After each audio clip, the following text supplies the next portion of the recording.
Okay, hello everyone. Welcome to another episode of Wednesday Night Live. Simon Jacobs is my name. I welcome you all, those of you that I recognize and those of you that are new, as well as online, to classes titled this evening. I shouldn't say this evening because some places in the world it's not evening. It's just an old habit that we're bound by time and space when the truth is we're not. Are You a Loner is the title. And it's dedicated in memory, loving memory of Lydia Garbuz. So may this class and all that it inspires and benefits to myself and to all of you and everyone be in her honor and her soul be empowered by it, and in turn all her loved ones and family. If anyone's interested, by the way, in dedicating a future class, you can just contact us either online or my office. Okay, are you a loner? So anybody here feels that they're a loner? One loner in the room? A lone wolf? Are you a lone wolf? Or like a lone pigeon? A loner around a lot of people. Okay. So loneliness is a fascinating topic. I mean, it's also a sad topic, loneliness. I remember once giving a talk, it was Friday night, Upper West Side of the Karbach Shul, and I was speaking about loneliness. I guess I mentioned existential loneliness, and which is of a unique sort of loneliness. It's not necessarily due to a particular sense of isolation or loneliness. It's just an existential loneliness that we're alone in this world in many ways. And I saw an elderly woman sitting and crying in the corner, and afterwards she said to me, "Please don't talk about existential loneliness again." It made her very sad. And I just remember the vivid image of it. So loneliness is a topic that's difficult to speak about because, like many of the silent emotional experiences in our lives, they're silent for a reason, because we're not so conscious of it. And we don't even want to be that conscious of it. So just like, let's say, fear is a topic I've talked about a number of times here. Fear is another one of those silent killers that the fears, even the ones we know of and definitely the ones we're not aware of, real or imagined, are these debilitating forces that undermine and demoralize you from within. And you can't quite put your finger on it because it's the nature of the enemy is a silent one. It's like doesn't show its face. And similarly, loneliness, which I don't want to equate with fear because it's not necessarily the same, as we shall soon discuss, is like, when you feel lonely, it's not like something you can really sit down and analyze, because what's predominant is the feeling of isolation, the feeling of lack of being understood, the feeling of lack of community, lack of relationships. I mean, there are many different ways to define it, and I want to cover at least the broad spectrum of it, because it's not there's not one type of loneliness either, which just always compounds the challenge. But I'll try to address it from the loneliness that all of us experience in different times. So let me pose a few questions, and then we'll get into the topic at hand. The reason I chose to speak about it is, first of all, it's a good topic to talk about any time. Unfortunately, loneliness is always around, one way or another. Some people are aware of it, some people are not. But also additionally, it's this week's chapter in the Torah is a double chapter, Sazri Mitzorah.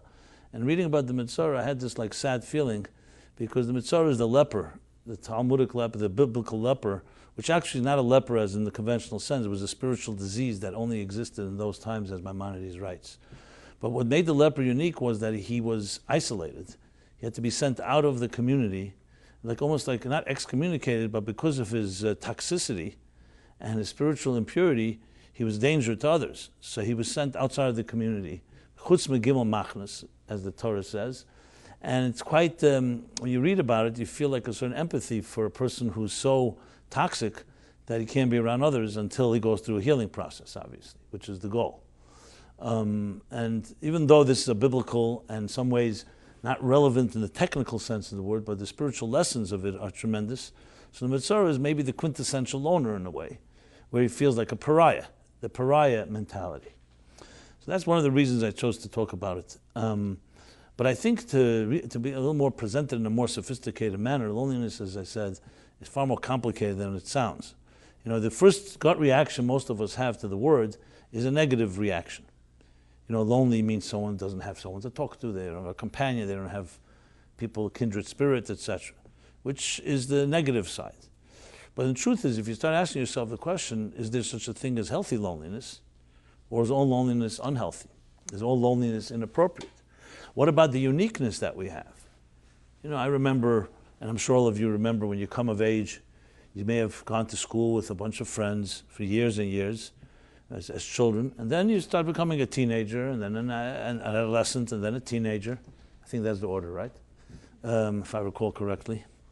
And then you would turn into, you graduate, or you're like at the end of school, where you start discovering yourself as an individual. What makes you unique as opposed to your colleagues? And there's a certain stage that everybody goes through, there's a certain transition where you feel sometimes completely alone, like a stranger.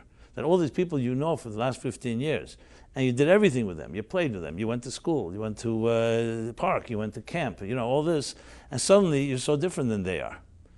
So the fact that you were in their proximity for so long doesn't necessarily mean you're the same, made of the same cloth. And I don't know if you recall this stage, but for some people it's a very unsettling state, because it's like a transition from the child to the adult, suddenly becoming an adult that's responsible for yourself. Of course, it goes hand in hand with the other transition, which is cutting the umbilical cord. I don't mean physically, that happens at birth. I mean the psychological umbilical cord, as we turn from children into adults, where you're no longer just an extension of your parents, under their protection, under their guidance. Whether they're healthy or unhealthy is not relevant right now, because either way, children at some point, even the healthiest parents, children are affected and shaped by their parents. But comes a point for everyone of what Abraham, what the Torah says about Abraham, Lech lecha ma'artzecha me'moladtecha me'beis avicha, which means the first commandment of the first Jew in the beginning of Genesis, early chapters of Genesis, Lech lecha, leave your land, your birthplace, and the home of your parents, which is the story of every person's life. There's a point where you have to leave the home of your parents. In many ways. I don't just mean physically, also emotionally and psychologically. And I say this is even to the healthiest parents. We're not talking about leaving because parents are a negative influence, even a very healthy influence. Because there's a point where you have to begin to be yourself. Now, you could have the blessings of your parents, and they shaped you, and they helped give you the strength and courage in the best case scenario. Obviously, in the worst case scenario, or not such great scenarios, there's even a stronger reason to leave the influence of your parents, because they could also be dysfunctional and have a negative impact. But everybody has a point where you need to begin to build my life, you, me. And there is in the initial stages, thank God it doesn't happen overnight. You don't suddenly become from a child an adult. It's a transition. And a healthy transition, there will be unsettling, like every transition, is when you go from one state of being to another, is always going to be some discomfort. That's the nature of the beast. Just like a caterpillar becomes a butterfly and has to go through the cocoon, through the chrysalis, that transition. So I'm sure the moment that the cocoon begins to open and the butterfly becomes a butterfly and begins to fly, you wonder, does it still remember that it was once a caterpillar that couldn't fly? And does the caterpillar know it's going to become a butterfly? These are things we ponder about. So in Kabbalistic and Hasidic thought, there's a very poetic way how it's phrased. It's called yesh, ayin, yesh. That's Hebrew words, which means yesh means a state of being. Ayin means a void or a vacuum, a non-state of being, leading to another yesh, to a new state of being. Basically, every metamorphosis goes through these three stages. You begin as a certain identity. You have to lose your identity to be able to become a greater identity. And there's no way around that. Every process of growth requires those three steps. Anyone thinks they can jump from yesh to yesh, meaning from one state to another without the vacuum in between, is mistaken. Because by definition, a new state means that you have to somewhat shed your old skin in order to assume new skin. So there's that transitional state that, for example, you plant a seed in the ground. If you ever see how a seed begins to sprout, the seed begins to rot as it turns into turns into the first sapling. So everything is this way. A mother goes through birth pains to give birth to a beautiful child, Creativity is a child of frustration. The greater the creativity, the greater the frustration that precedes it.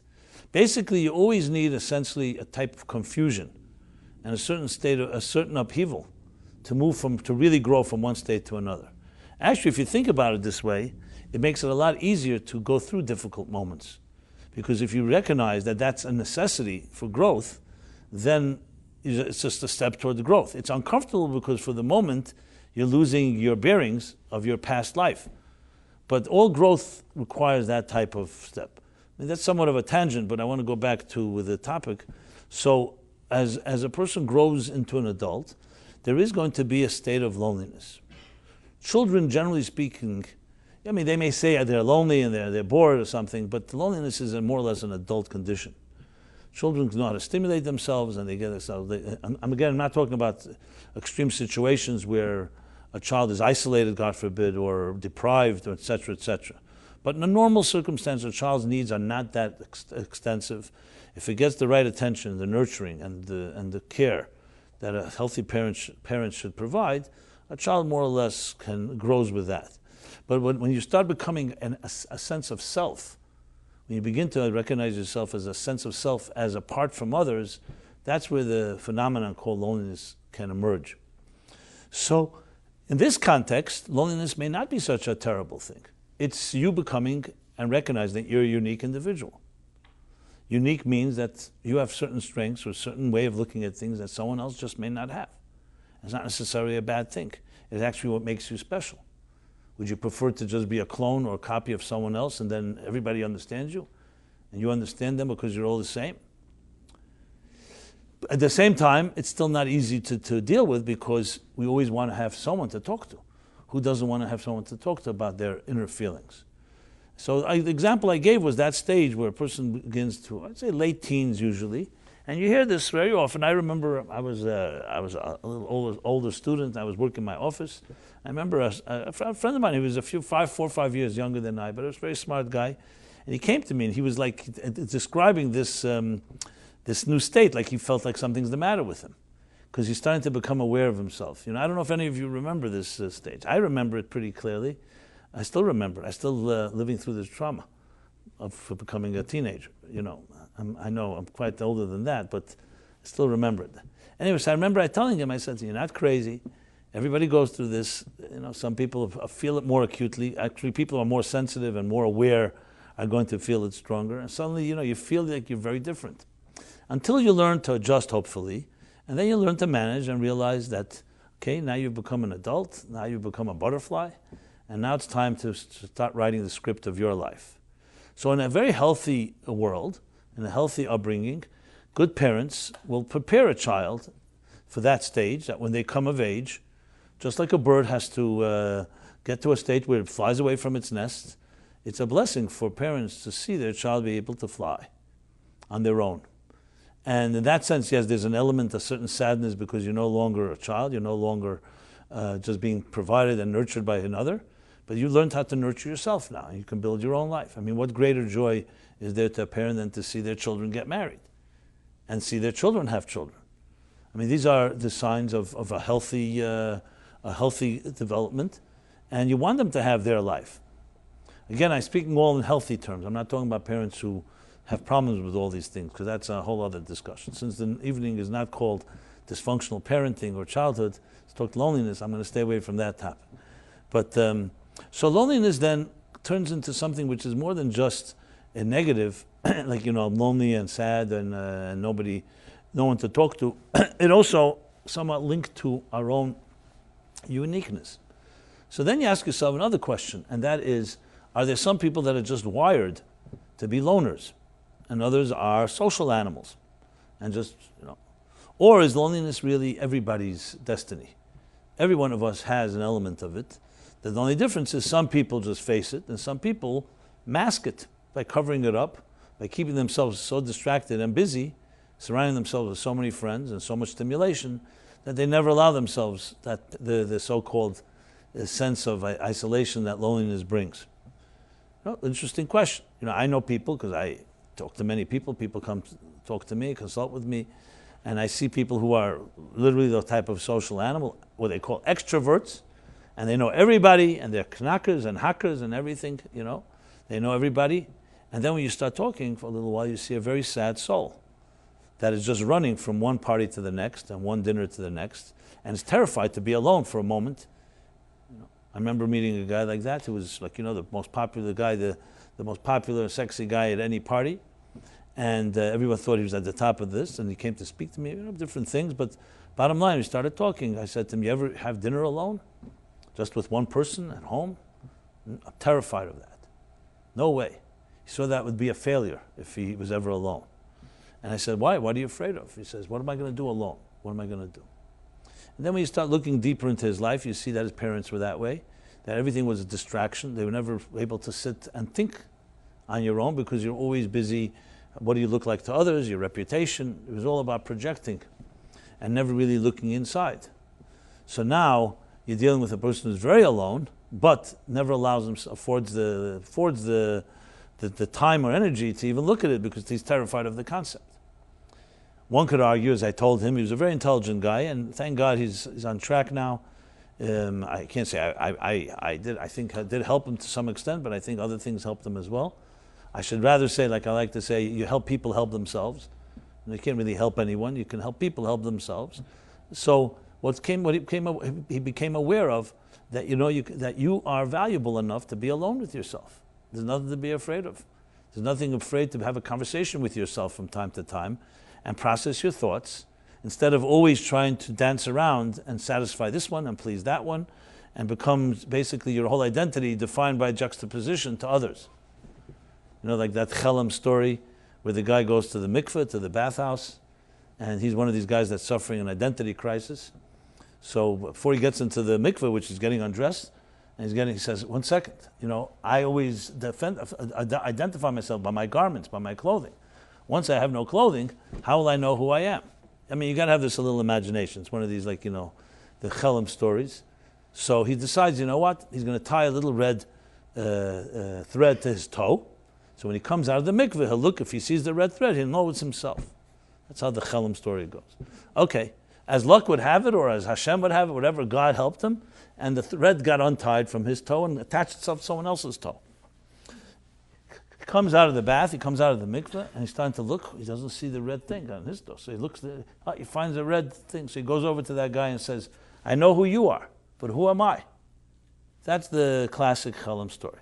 Now, I know it sounds ridiculous, but there's very often people know a lot about who someone else is, and you start looking, maybe my identity is this one, maybe my identity is that one. It doesn't feel good to say that, to acknowledge that, but very often that's what people do.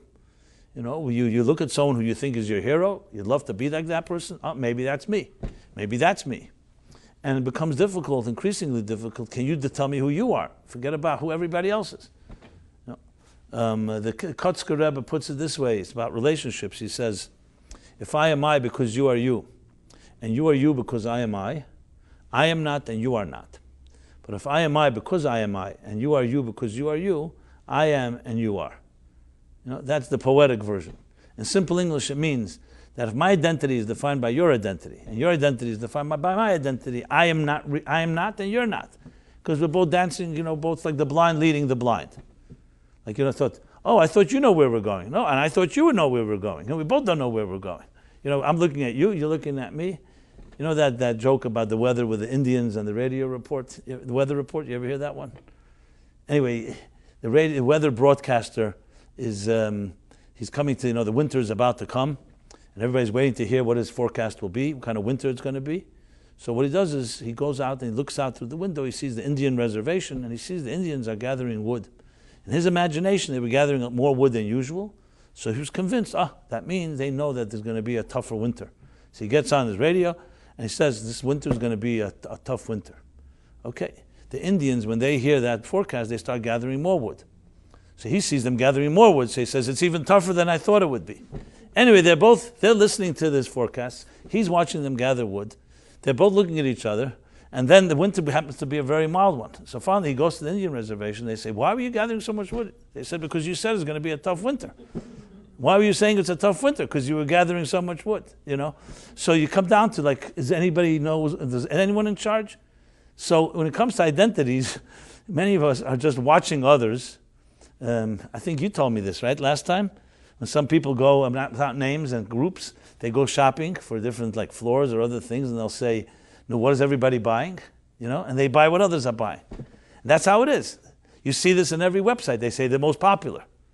So most popular must be something good because everybody's buying it. But not necessarily the case. Like in our classroom when we wanted to make our teacher trouble, so one kid would look up to the ceiling, then everyone else would start looking up, the teacher would look up, there was nothing happening, but everybody was looking up. You suddenly see 1,000 people walking down the street a certain way, most likely you'll follow. That's how it is. Whether because we're conformists or because we want to be accepted, whatever the theories are. So it's not so simple and easy to embrace your identity. I should step back before I even say embrace. First of all, to know your identity. Who are you? Most people, when you ask them who are you, they give you their business card, which means what you do, not who you are. Who you are is not that simple to answer because, let's be honest, as I mentioned before with parents, how much of us and our identity is shaped by what our parents expected of us, what schools we went to, social pressures. Who really knows what you would be had you not had all those influences? And I'm not suggesting those influences are all bad, but can you really honestly and easily say, I know exactly what my identity is like? Not such a simple answer, even for an adult. We know what we like to be like, and we know what others like about us, but being able to be true to your own voice is not an easy thing, and it's a very lonely thing. They call it the lonely man on top syndrome. So loneliness, therefore, takes on a much broader discussion than just feeling isolated and feeling out of place or not belonging or disconnected. It touches also on the element of uniqueness and your individuality and your singularity. Now, obviously, the question is balancing all of these. So these are some of the questions I'm just putting on the table and discussing the topic. As I said before, is it a good thing? Is it a bad thing? And how do we address it? How do we address both? When you really do some soul searching, I think every one of us has a place that is very alone. At the end of the day, no matter how many people love you, no matter how much you're part of a community, an integral part of a community, and you're respected, and you're honored, and people feel you're needed, at the end of the day, after the party's over, everybody goes home alone. Even if you have a spouse and you have a family, but there's parts of you that walks alone in this earth. Now, some of us face it, as I said. Some of us are afraid to face that. But it's very obvious that all of us have that type of... Because you are the only one that spends all the time with yourself. That's a pretty mathematical certainty. What would you say as an accountant, right? Yeah. Huh? Yeah. And as I said before, many of us are not necessarily more social or more friendly. It's sometimes fear of being alone. So we create all kinds of networks. Today you have also, thank God, with texting and Twitter, and I'm going to go through all the different social media, Facebook, which of course is called friends. They use the word friends. How many friends do you have? Likes. All these words that are very nice, but what do they really mean? And someone who has the most friends on Facebook or the most followers on Twitter actually the least loneliest person on earth? Not necessarily. Some of the greatest celebrities, some of the people more known than anyone else, are very lonely people. I was talking to a guy a few months ago who became very wealthy, beyond his expectations, but he didn't even make an effort, it just happened.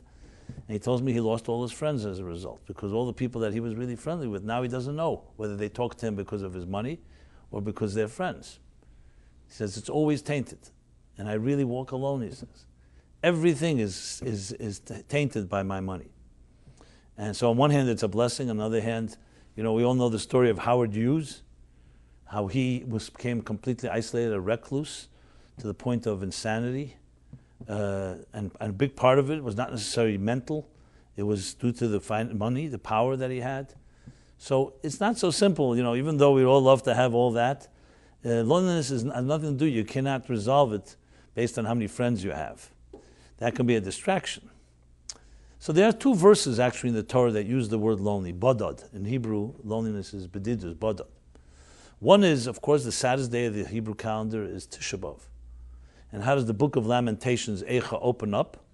The first verse, Eicha Yoshva Bodod.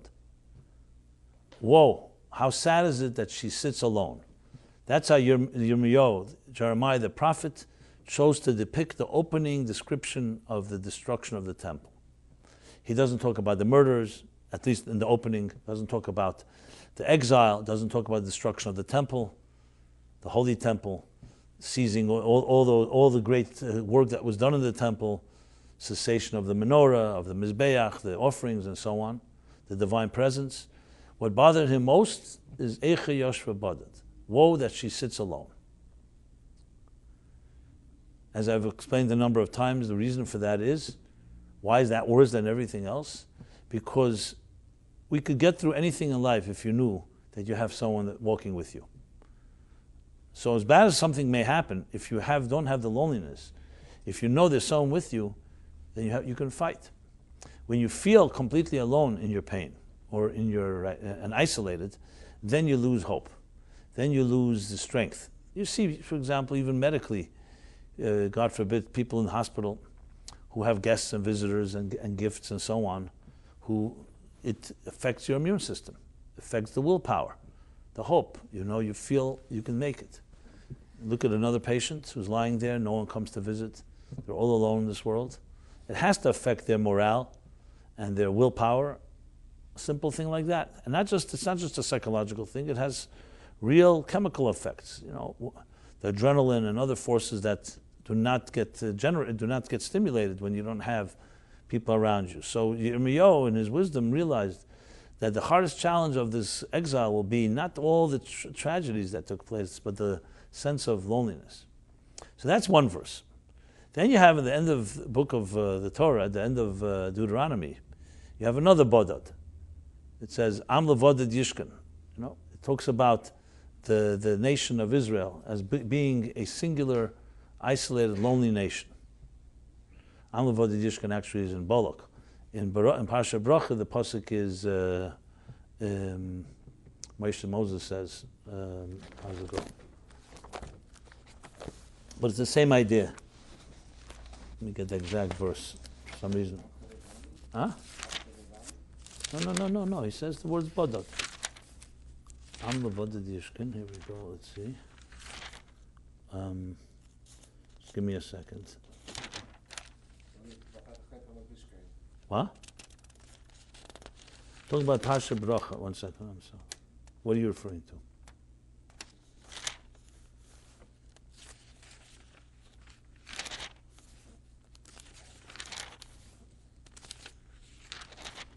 Okay, but you'll find it. You look it up. I don't want to waste more time here looking, but you get all this frustration. I thought it was there. Maybe it's in Hazino? Okay. No scholars in this room that, okay, so I can say whatever I like and nobody's going to contradict me. That's good to hear. Actually, I'm not so happy. Oh, here we go. Vayishkin Yisrael Batach Bodad. Yeah, Betach Bodad. There's a bracha right there. Deuteronomy 33:28. Okay. Vayishkin Yisrael Betach Bodad. It's a pasuk in Chumash. You don't remember it? At least in this Chumash. Hazinu is also. Anyway, point being that here Bodad is used in a positive sense, the lonely Jewish nation as a singular nation. Sometimes in a sad way, because like one sheep, kivsachas ben shivim ze'evim, one vulnerable sheep among 70 wolves, but it's a uniqueness and a singularity. And here in this sense, it's a very positive element, as I said before, that there's a loneliness that comes as a result of your own individuality. So, in looking at the entire picture of it all, let's use Hillel's famous statement. Hillel says, famous one, Imen anili mili. If I won't be for myself, who will be for me? And then he says the second statement, which seems to contradict the first, but it doesn't. Imani la'atzmi ma'ani. If I am for myself, what am I? So which one is it? Self-reliance and the self, or the dependence and the need for others? And the answer obviously is both are necessary, but in that order. First you need to have a self, and then that self is augmented and supported by others. So there's so many beautiful analogies to explain this in nature. In nature, you look at nature. Nature is not nature is not fragmented or compartmentalized. Everything in the world of nature is synchronized. It's one synchronicity. What we'd call harmony within diversity. There's no one entity in nature. There's billions and billions, yet they all work in harmony unless human beings disrupt that harmony. And what does that harmony entail? So using a musical analogy, think of it as many musical notes. So you hear a beautiful symphony, and you break it down. When you hear it, you hear one beautiful music. I mean, with sections and stages and so on. But nevertheless, it's one flowing sound, and it resonates with a harmony in our melody and harmony in our hearts and souls.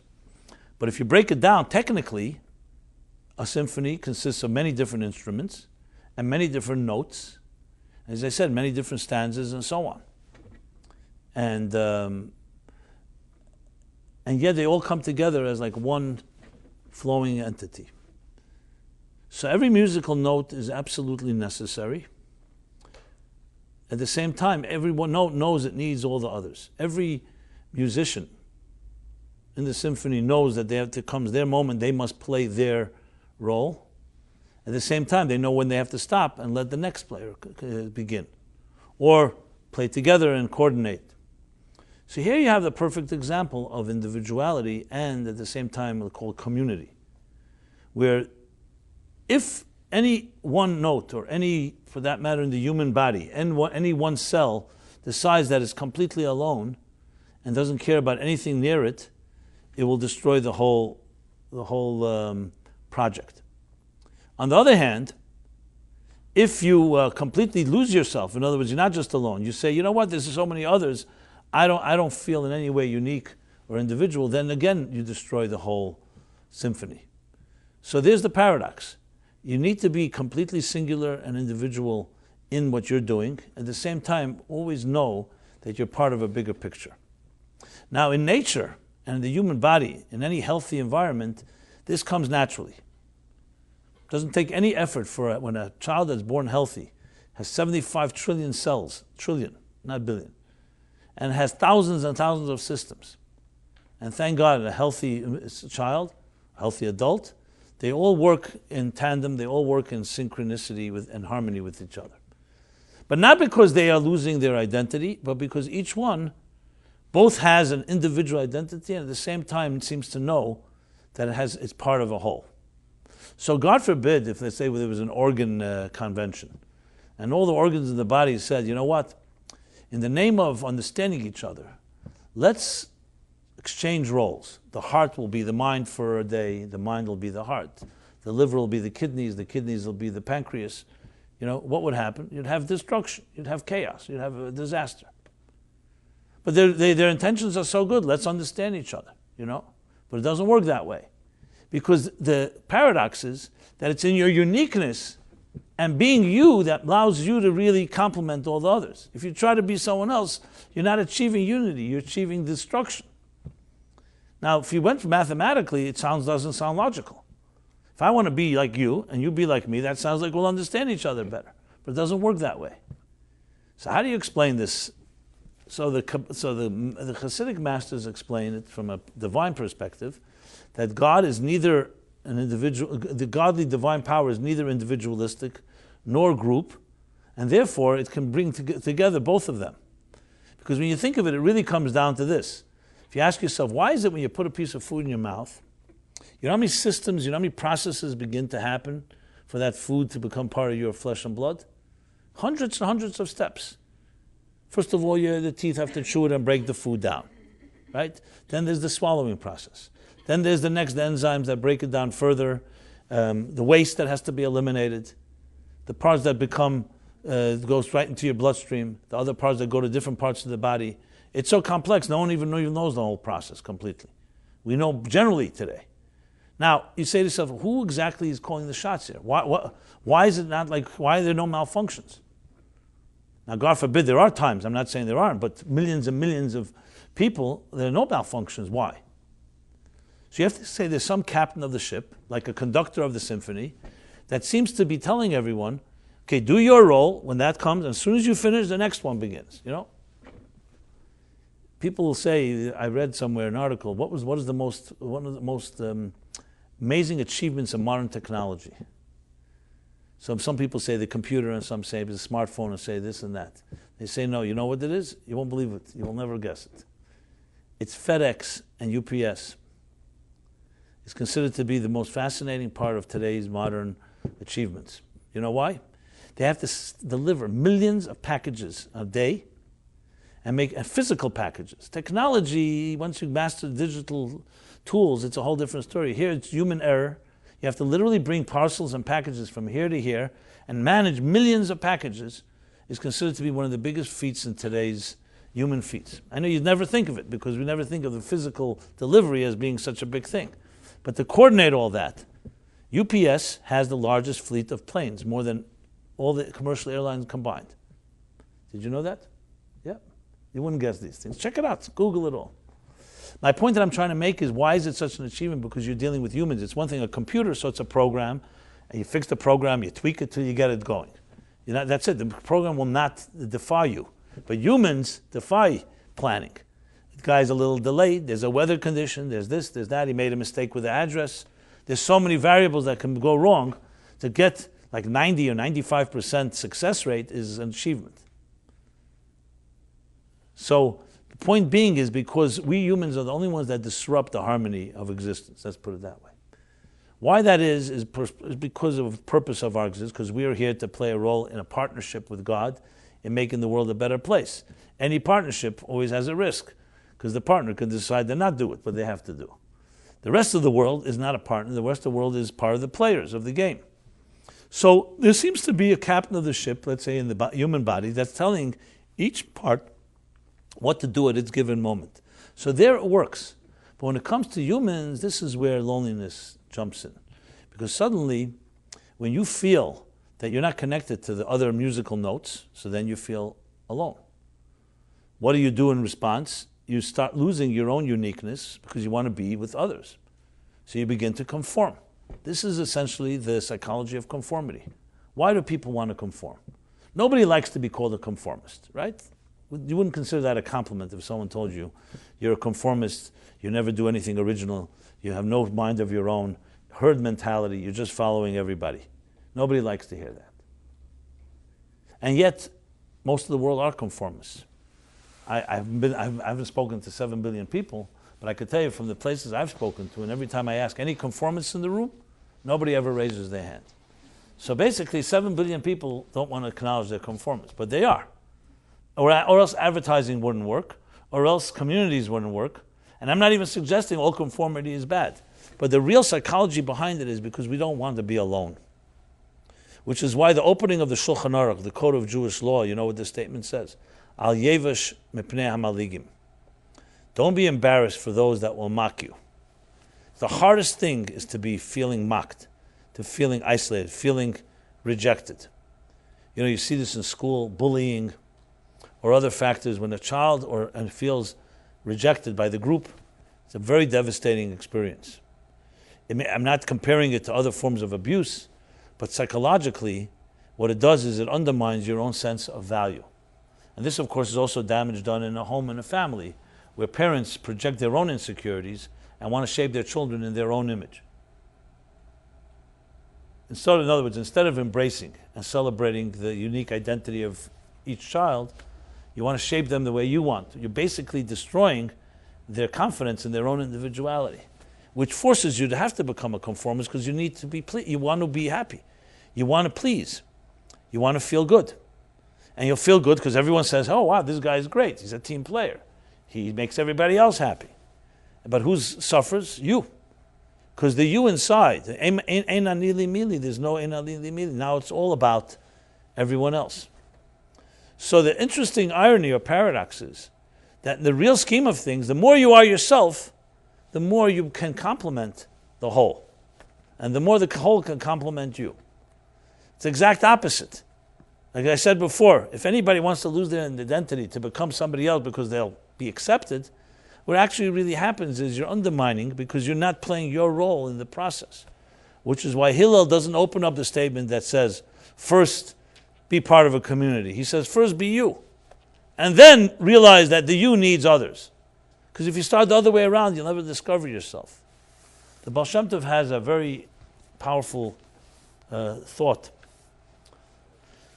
which relates to so many areas of life about individuality, and Judaism, of course, in particular, where he asks the question we say 3 times a day in the Shemon Esrei and Amidah.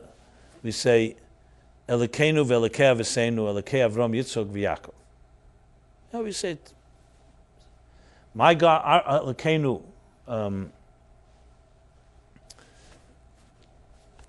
our God, my God, Elokei Aviseinu, the God of my parents, the God of Abraham, Isaac, and Jacob. So the question he asks is, the chronological order was the other way around. First it was the God of Abraham, Isaac, and Jacob.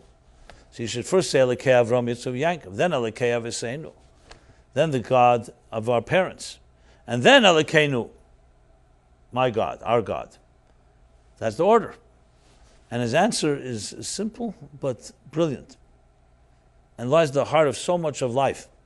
He says, because when you're a child, you begin by learning about God from your parents. They teach you about God.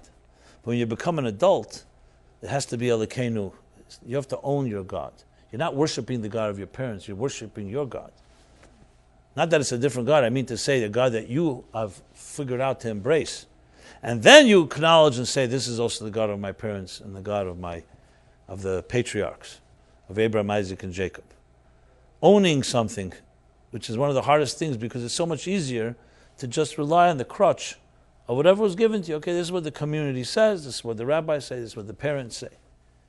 So there's sometimes you need to rely, obviously, on someone that if you don't know better. But if you don't own your choices and you don't own your life, you don't own your actions, there has to be an element of deep resentment within, because ultimately your inner self is not being identified, and you're the first one that is defiling your own identity, your own self.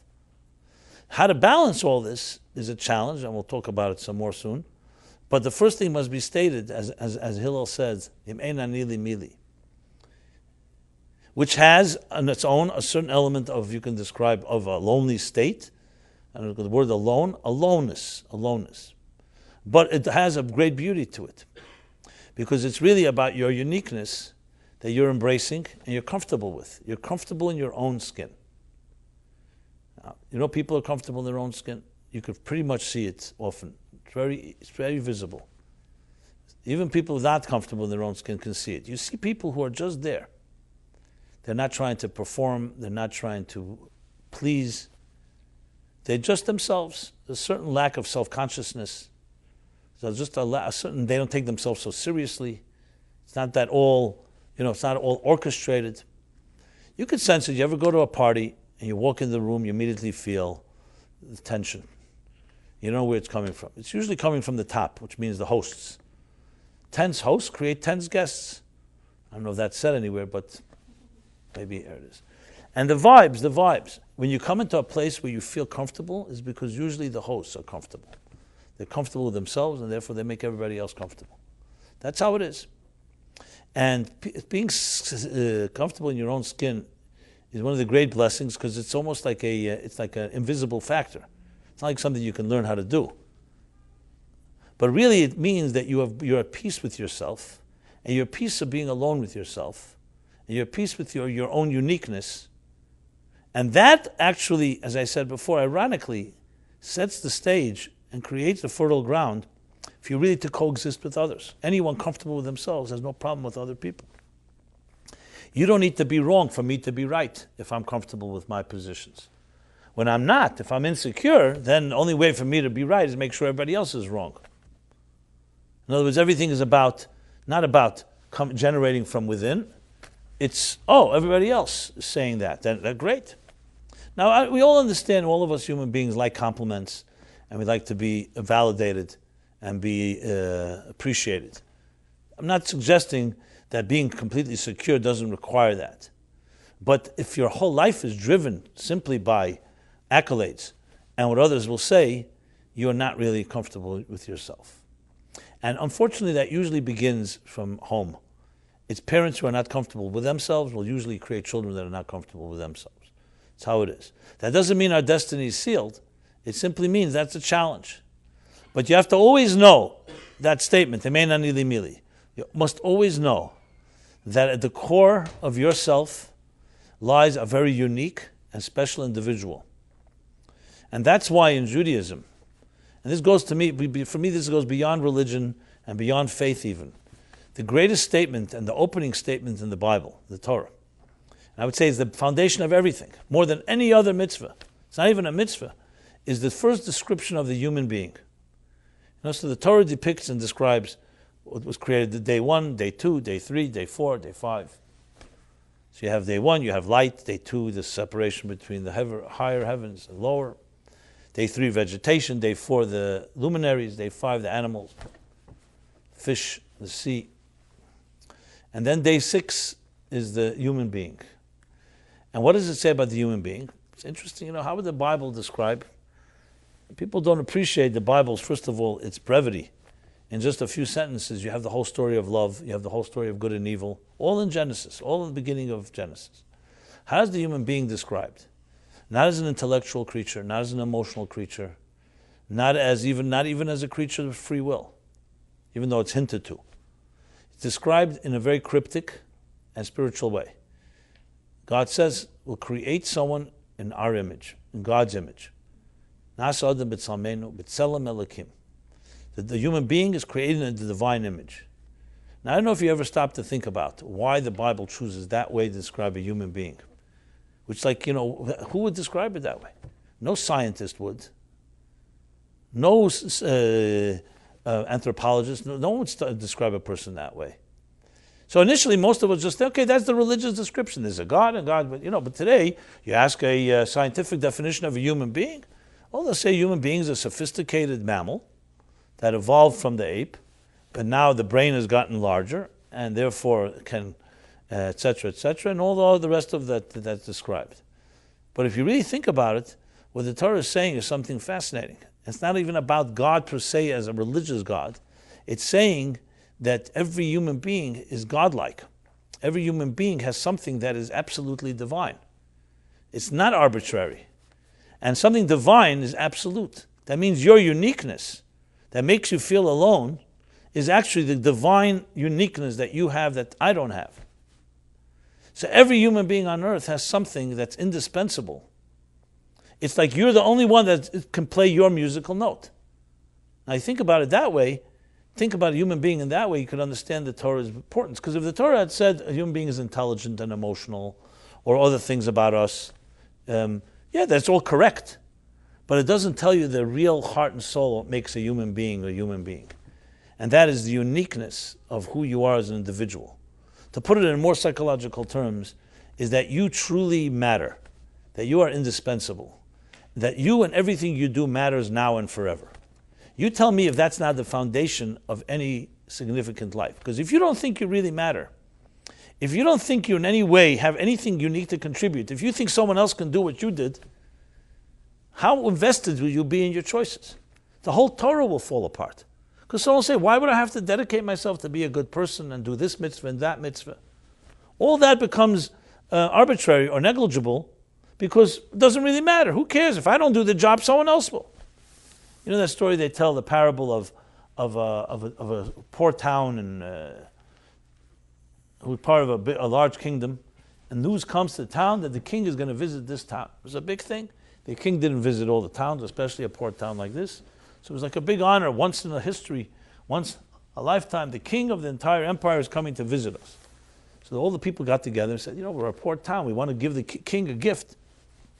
What can we do to honor his visit? And everyone was weighing in. Then they came up with an idea. We'll put a big barrel in the middle of the town. And since we don't have much, we all have a little. Everyone will pour a bottle of wine into the barrel. And the king will appreciate the fact that we give them a barrel of wine, of all the wine from our city. Being that we don't have money, he knows that we don't have anything else, any riches. Relative to our situation, this would be considered a very special gift. Now, wine was a very precious commodity, especially for people who have nothing. And, need it for Shabbos, for holidays, and so on. So, of course, the smart Jews in town, one smart Jew says to himself, listen, everybody else is pouring wine into the barrel. I could pour a pitcher of water. What difference is it going to make anyway? In a big barrel, everybody else. The problem was that it wasn't only one smart Jew in town. Everybody was so smart. So what ended up happening was that the king got a big barrel of water. Because everybody thought everybody else is pouring wine. What difference does it make? This is the classic example. Well, they say this one, I don't know where it comes from, Chicken Soup with a Soul, one of these parable stories, where the guy's he's going on the beach and he's throwing these starfish back into or the shells, whatever, back into the water. Because once they get beached, they die. So he's throwing them back. Now, so someone says to him, what are you doing? There are millions of them. It doesn't matter. He says, yeah, but to this shellfish it matters. In other words, it's not about whether everyone else is doing it or not. It's the uniqueness of an individual. And in the increasingly depersonalized world in which we live, due to technology, the global village, the speed of things, everything is so mass-produced, industrialization, it becomes very difficult sometimes to sense that you have anything unique. What one person among 7 billion people, what difference can you really make? So it ends up being you can make a difference in your community, in your home, and your environment. But on a cosmic level, does it really matter? And that's why the Torah begins, absolutely, you are a piece of God. You are in the divine image, and just like God is the only absolute reality, more than the entire materialistic universe, it doesn't matter how many. I remember my grandmother who had 9 children, my mother being the oldest, so there was a journalist came around and saying to her, so how do you spread out the love to 9 children? If you had 3, 4 children, you'd have a lot more love to be able to give to each one of them. And I remember my grandmother, who was in her own way, she says to him, she was from the old home, she says to him, you don't have any children, right? Right, which was obvious from that question. She says, think of it like the sun. The sun is reflected in as many drops of water that you have. If you have 1,000, it's the same sun dropped in each one of them. Love is not quantity, it's quality. It doesn't matter how many children you have. You give all the love to each child. And I remember sitting there, I was a kid. The journalist was blown away because never thought of it that way. He was talking like a statistician. Let's say you have that many cupcakes, you can only give it out to that many people, So when it comes to that type of quality of love and that level, there the individual absolutely matters. Now, you want examples for it? We have in technology today many examples. You can have computer code that has millions of lines of code, add 1 dot or take out 1 dot and the whole code won't work. So don't ever think that an individual does not matter. Today we understand, with the whole globalization of the world and all the power of technology, if anything, we understand the power of a microscopic detail. God forbid 75 trillion cells, and 1 cell is a mutation, kind of havoc it wreaks. An extra chromosome is Down syndrome. So don't ever think that individual, just because it's small, or because it's only 1, doesn't matter. This is what the Torah says right in the beginning. And you think about it, it's an unbelievable statement. Because the Torah is stating, first, before we even begin talking about the laws and the mitzvahs and the obligations, first we have to establish that you are valuable. You're invaluable. You're priceless. And if you don't have that statement, everything else becomes arbitrary or negligible or, optional. Let's put it that way. And an optional life cannot be a meaningful life. An optional life cannot be a life of commitment. Because then it's optional. It doesn't work out. We'll do it a different way. That's not the case. It's absolute. There are things that I'm all the way in. Anyone that has loved in their life, anyone has children, anyone that has experienced real things like that, know that it's not a matter of, it's optional. You know what? Okay. That same grandmother that I had, she passed away a number of years ago, 9 children. So I remember when my uncle, one of the 9, was killed in a car accident. And my grandmother, of course, her whole life changed after that. No one should ever know the loss of a child. Probably the worst possible thing that could happen to anybody. And I remember I used to come and visit her from time to time, and she would mutter, my son, in Yiddish, mein Kind, mein Kind. And I was just broke your heart. So someone would say, 1 second, you have 8 out of 9 left. What's the big thing? I don't mean to be so dismissive. We all understand. Because it has nothing to do with numbers. It's complete quality. And that's what the Torah says, that every human being put on this earth is chosen by God, you and no one else, for a particular mission that only you and no one else can accomplish. It's straight, simple as that.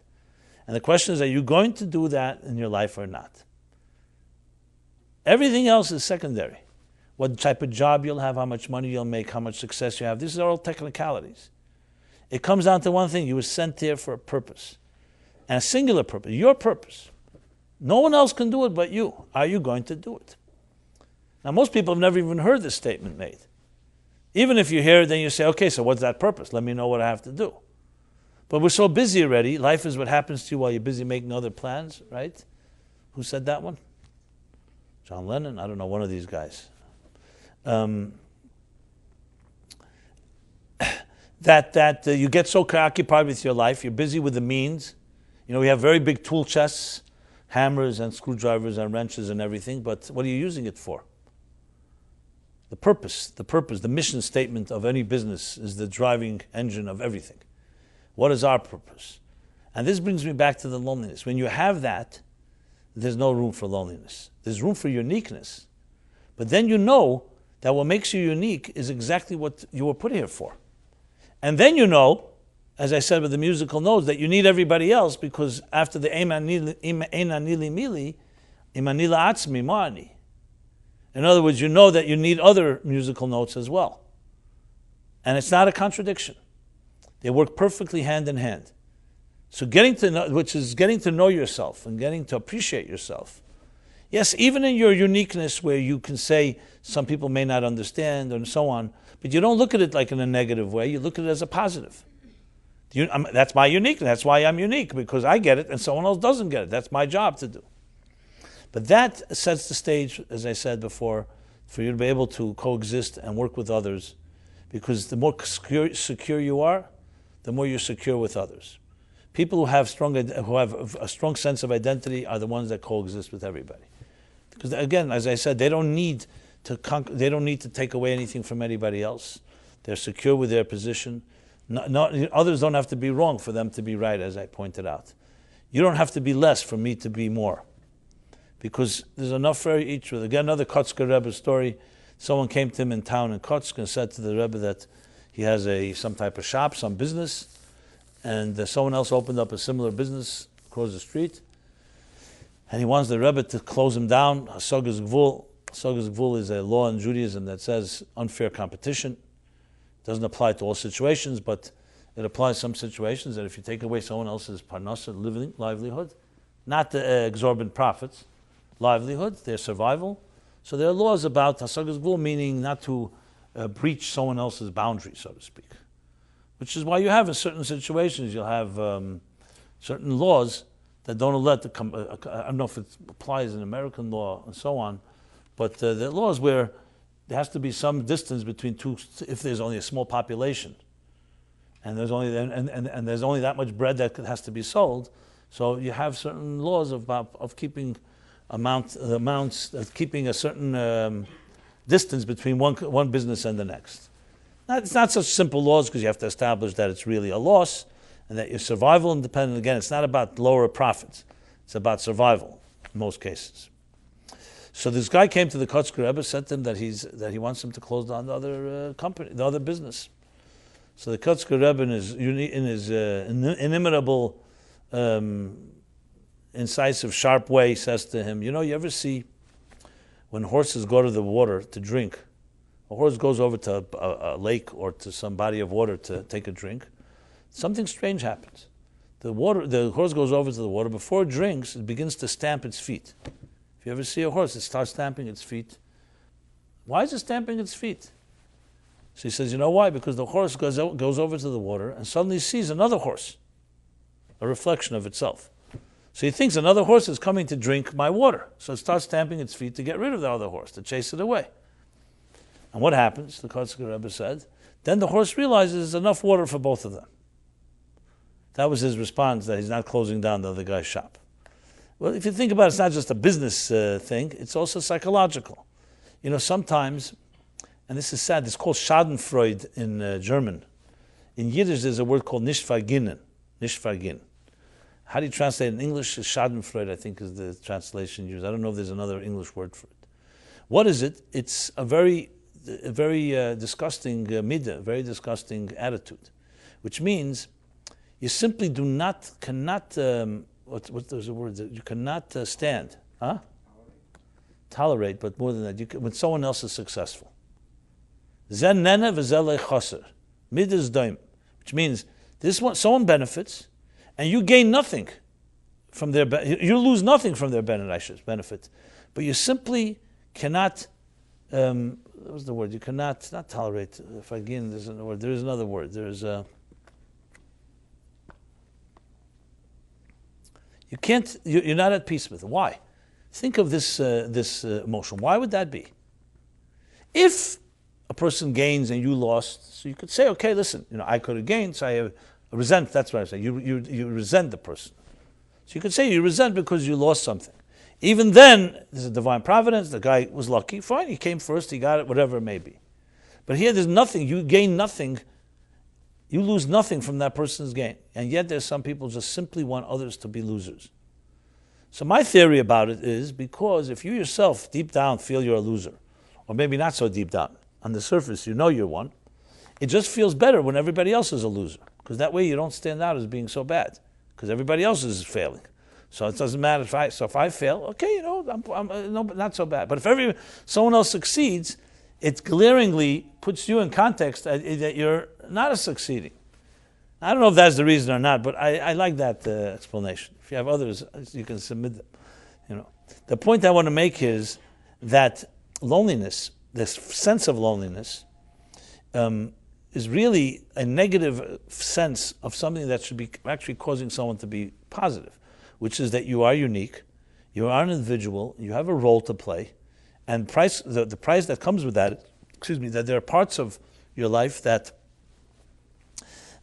others may not fully appreciate or understand. And so be it. That's nothing wrong with that.